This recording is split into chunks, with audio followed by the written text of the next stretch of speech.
Assalamualaikum warahmatullahi wabarakatuh. Welcome to this video. So in this video, I with my team gonna present to you the hot issue about the COVID-19. But before that, I will show to you the members of my team. Let's go.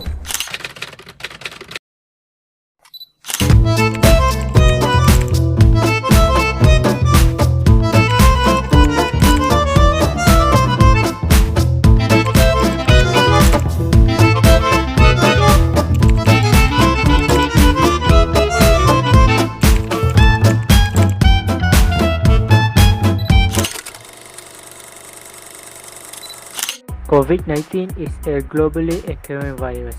The outbreak was initially detected in mid-December 2019 in Wuhan City, Hubei, China, and was recognized as a pandemic by the World Health Organization (WHO) on March 11, 2020.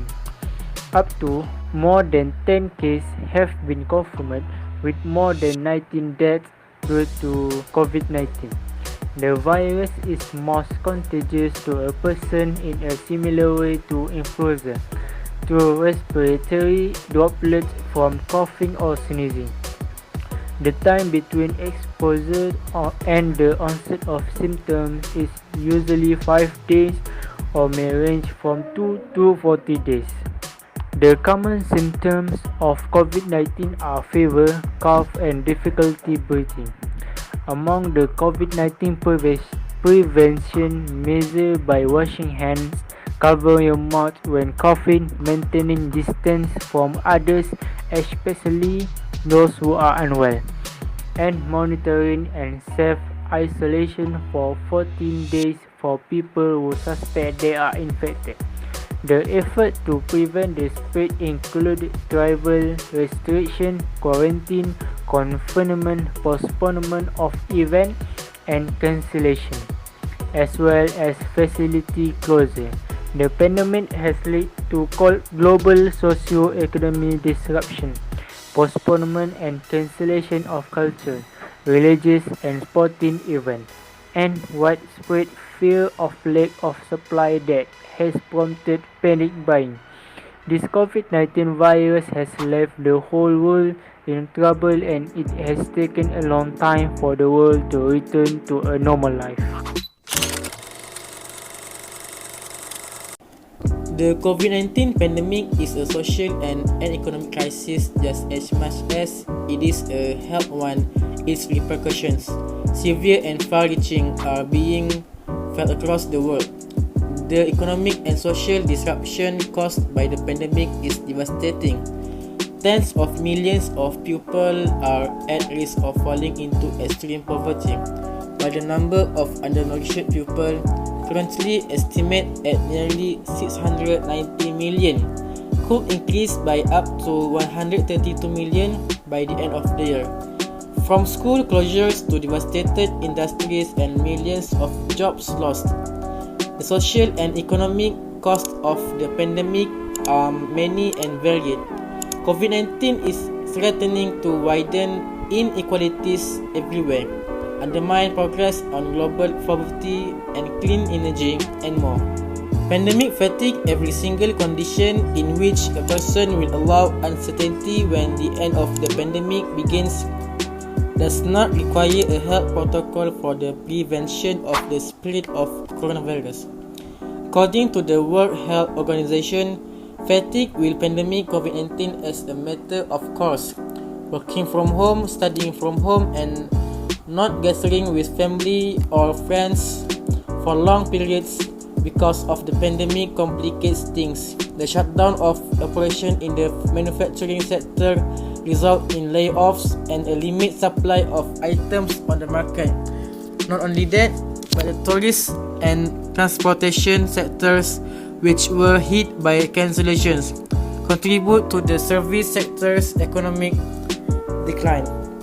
Furthermore, the commodity sector, particularly crude oil, palm oil, and rubber, saw dropping prices due to falling worldwide demand.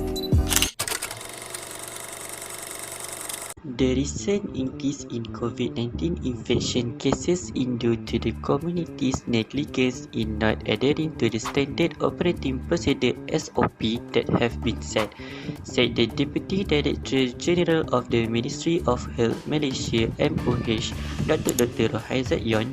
He said if the community is compliant and will practice self-care, the graph of COVID-19 infection in Malaysia, which has shown a decline, will be able to hit. For example, a case that occurred in Kedah involving a medical center staff was due to the staff negligence in complying with the SOP. In occurs when the medical staff does not wear a face mask while dealing with the patient and also dealing with other staff. They should always wear a face mask, just like they had a COVID patient, even if the patient is not a COVID-19 patient, he said. This while delivering a lecture at the conference with Datuk Dr. Rohaizat Yon entitled Holistic Preparedness and Experience in Controlling COVID-19, including managing fake news held at Tuanku Mukhlis Cancer Hospital UKM. However, illegal cross-state activities were identified as one of the contributors to the sharp increase in daily COVID-19 infection in Perlis, which recorded 200 new cases. Chairman of the State COVID-19 National Action Body (CITF), Azman Muhammad Yusof, said the activity was believed to be carried out by residents living in Kedah. This illegal cross-state activity has been detected as one of the reasons for the increase in cases in Perlis, he said when contacted her.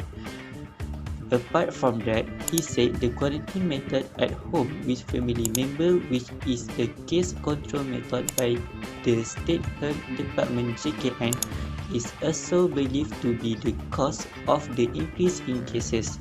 This is because patients from category 1 and 2 are only quarantined at home because it is not serious and it can infect other family members, he said. According to him, police today record 200 cases of new daily infection, of which 199 were local infection and only 1 cases of imported meat. He said of the total, 70% were cases from close contact screening, with 65% of them from the Jejawi caring cluster. Next, the solution of COVID-19 from spreading is by taking the vaccine. COVID-19 vaccination is an effective way of protecting yourself against disease that can easily infect you. It uses your body's natural defenses to boost your immunity. Vaccination is safe and can usually prevent minor sides such as a sore arm from the injection, feeling tired, a headache, and feeling sick.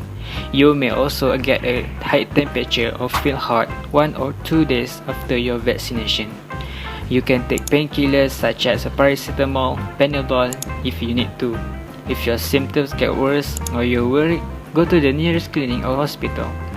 However, certain people don't want to get vaccination yet because of the conspiracy and myth. For example, they believe that COVID-19 vaccines have a microchip that can Bluetooth with system or make people become zombies. There should not be doubt about it. COVID-19 vaccines are saving life. There are many types of vaccines such as Pfizer, Sinovac, Moderna, AstraZeneca, and lastly, Johnson & Johnson. In Malaysia, vaccines that have been approved by KKM are Pfizer, Sinovac, AstraZeneca. So far, there are 91% of the population are fully vaccinated and 97.2% at least 1 dose.